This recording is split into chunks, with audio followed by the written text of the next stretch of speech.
Hey everybody, I know it's been a while since I've made a video, quite a while, but yes, as you've noticed, I've kind of transitioned this channel on over to being more focused on Monster Hunter, and that's because Monster Hunter is really the only series I continue to care about because it still makes games I like. And one of the things I really like about Monster Hunter are the monsters and their equipment, and I'm kind of a bit of a fashion hunter. I really will use equipment that maybe doesn't always have the best stats or skills, but comes from monsters that I like or looks really cool to me. With Rise coming around the corner and the demo just recently being released, I thought it'd be cool to kind of take a look at monsters that are going to be returning in that game, starting with the first monster that we knew was going to return, Arzuros. So yes, let's talk about the lovable blue bear that's just kind of, there. I say that because, in 3U, for whatever reason, he's incredibly weak. Arzuros isn't usually a particularly strong monster, and it's definitely kind of shown in its equipment. It's an early game monster, and its armor looks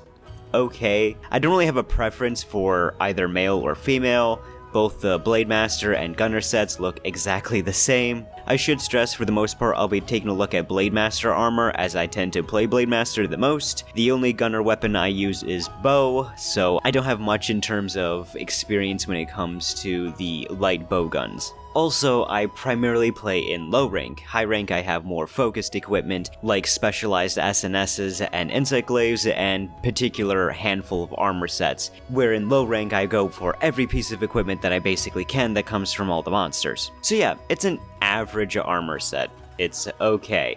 Skill-wise, typically you get some stuff that focuses on defense, which for the early game can be fine. I don't really think having your defense increased in Monster Hunter is always that great. It's gonna usually be more about skills that you're given, or whatever resistances you have to certain attacks. Things like evasion boost or divine blessing are certainly more beneficial than just a straight-up defense boost, but other than that, it can, depending on the game, have some better skills. Like 3U can give you some recovery boosts with healing items, which is not bad at all for early game. On top of that, you have the Paliko Armor Set, which is adorable. It's fine. I can't say that I'm the biggest fan of it, but it is still cute in its own way, and it isn't one of those sets like the Kutku one that I'm kind of just on, wish it gave off more of the Paliko's personality rather than dressing them up in a costume, which thankfully this one doesn't do.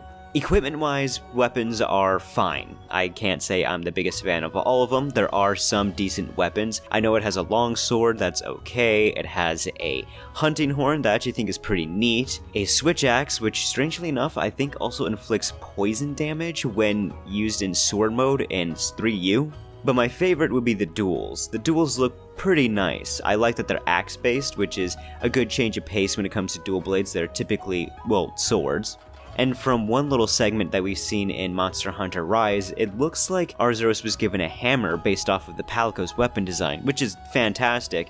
If that ends up being the case, that'll definitely be my favorite weapon from Arzuros. So yeah, overall, when it comes to Arzuros' armor, it's C tier, it's perfectly average, it's okay, doesn't look awful, isn't the worst, but nothing I really love, and its equipment is pretty average as well. See you guys next time where we talk about the equipment from some other returning monsters.